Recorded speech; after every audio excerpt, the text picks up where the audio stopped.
Hello guys, চলে এসে একটা নতুন ব্লগ নিয়ে। দেখো আমার দিদুন আর মামুদের পিঠে বানাচ্ছে এখন। হাই করে দাও মা। তো গাইস দেখো যে পুলি পিঠে বানাচ্ছে, যে ওই কি নারকেল আর গুড় দিয়ে বানিয়েছে ওইটা, এইটা আর এটার মধ্যে ভরছে ওই চালের গুঁড়ো দিয়ে মাখানোর পরে। এইটা আমি যাই না গাইস, যাই হোক।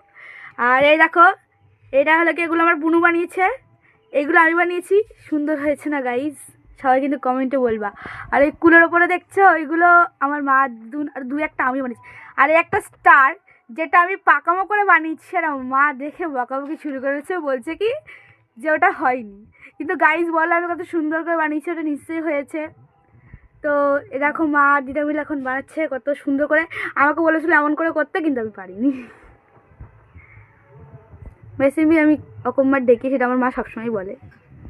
তো যাই হোক, এ দেখো গাইস আমার মামিও এখন এখানে বসে বসে এই যে তেলের পিঠা বানাচ্ছে, মানে যে কী যেন বলো ওটাকে, মালপোয়া। হ্যাঁ, মালপোয়া বানাচ্ছে। তো এই দেখো গাইস ভাজছে একদম উনুনে জাল দিয়ে, বুঝতে পারছো? এই দেখো কতগুলো বানিয়েছে। মামি আমি একটা নিয়ে চলে গেলাম, টাটা। তো গাইস এখন চলো তোমাদের দেখাই। এই যে আবার চলে আসলাম এখানটাতেই। তো দেখো এই যে এখন সবাই মিলে সুন্দর করে বানাচ্ছে। তো এখন বানানো হয়ে গেলে গাইস পরের ভিডিওতে দেখিয়ে দেবো কেমন করে পুরো পুলি পিঠাটা মা তৈরি করলো। এখনের জন্য টাটা।